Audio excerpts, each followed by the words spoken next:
Pemirsa, Menteri Keuangan Sri Mulyani mengungkap sejumlah kejanggalan dalam polemik laporan PPATK yang menyebut adanya transaksi janggal Rp349 triliun di Kementerian Keuangan. Selain tanggal surat dari PPATK yang diterima lebih lambat, surat PPATK yang merinci dana Rp349 triliun dinilai janggal karena merupakan rekapitulasi data selama 15 tahun. Assalamualaikum warahmatullahi wabarakatuh. Adanya transaksi janggal Rp349 triliun di Kementerian Keuangan yang diungkap oleh Menko Polhukam Mahfud MD terus memicu polemik. Semoga ibadah Bapak dan Meski berkali-kali telah dijelaskan, sejumlah kejanggalan justru mulai terkuak. Kepada Komisi 11 DPR RI, Menteri Keuangan Sri Mulyani mengungkapkan adanya kejanggalan terkait surat yang diterima pihaknya dari Pusat Pelaporan dan Analisis Transaksi Keuangan PPATK. Kejanggalan pertama adalah terkait surat tertanggal 7 Maret yang justru baru diterima pada tanggal 9 Maret 2023. Selain itu, format surat berikutnya yang diterima dari PPATK juga dinilai tidak lazim.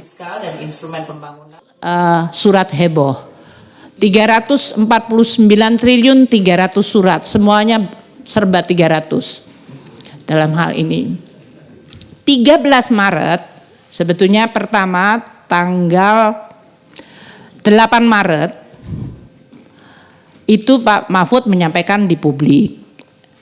Kami menanyakan, kami belum menerima surat apapun. Menurut Pak Ivan ada surat yang dikirim, saya cek semuanya belum ada. Ternyata baru dikirim tanggal 9 dengan tertanggal tanggal 7 Maret. Surat pertama itu. Surat itu tidak ada angkanya. Jadi saya juga nggak tahu kenapa ada angka, tapi saya menerima surat yang hanya berisi seluruh surat-surat PPATK yang dikirim sejak tahun 2009 hingga 2023. Ini juga baru pertama kali PPATK menyampaikan sebuah kompilasi surat kepada Kementerian Keuangan. Karena biasanya tadi yang seperti saya sampaikan surat-suratan antara Kemenko adalah tadi berhubungan dengan kalau ada penyelidikan, entitas, jadi tidak pernah melakukan suatu kompilasi keseluruhan apalagi dari tahun 2009 hingga 2023. Jadi ini agak di luar pakem memang. Kantor-kantor wilayah ada 27.200. Selain kejanggalan surat PPATK, Menteri Keuangan juga menilai mayoritas transaksi janggal sebenarnya bukan terjadi di Kementerian Keuangan. Apa itu?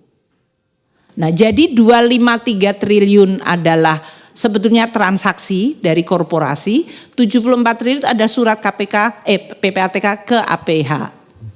Sehingga yang benar-benar berhubungan dengan kami terkait dengan kalau ini menyangkut tupoksi pegawai Kementerian Keuangan, ada 135 surat, nilainya 22 triliun. Bahkan 22 triliun ini Bapak dan Ibu sekalian, 18,7 triliun itu juga menyangkut transaksi korporasi yang nggak ada hubungan dengan Kementerian Keuangan. Nanti kami akan lihat beberapa contohnya supaya.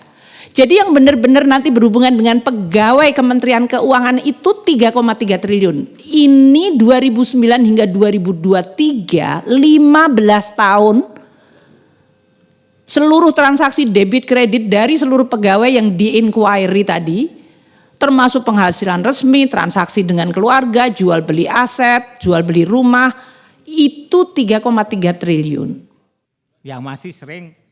Sementara itu, anggota DPR RI Melkias Markus Mekeng menilai saat ini Menteri Keuangan Sri Mulyani memang telah menjadi sasaran netizen. Ya, jadi tidak langsung ini sangat perbuatan RAT, muka mereka tercoreng semua termasuk muka Ibu Menteri tercoreng mukanya. Sampai-sampai Ibu naik Alphard aja disorot. Yang naik Alphard kayak Ibu itu bukan hanya Ibu, Bu. Seluruh menteri, seluruh pengusaha banyak saya lihat, Bu. Turun dari pesawat langsung nyelonong ke bawah, saya lihat di bawah ditunggu. Cuma sekarang karena Ibu lagi diserang ya, sekarang apapun yang Ibu lakukan, Bu Menteri pasti disorot. Netizen.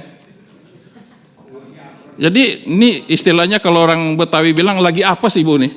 Karena multi infrastruktur, Setelah PPATK memberi keterangan pekan lalu, Komisi 3 DPR RI akan memanggil dan meminta penjelasan dari Menko Polhukam Mahfud MD pada Rabu mendatang. Dari Jakarta, tim TV One mengabarkan. Dan salam sejahtera untuk kita semua.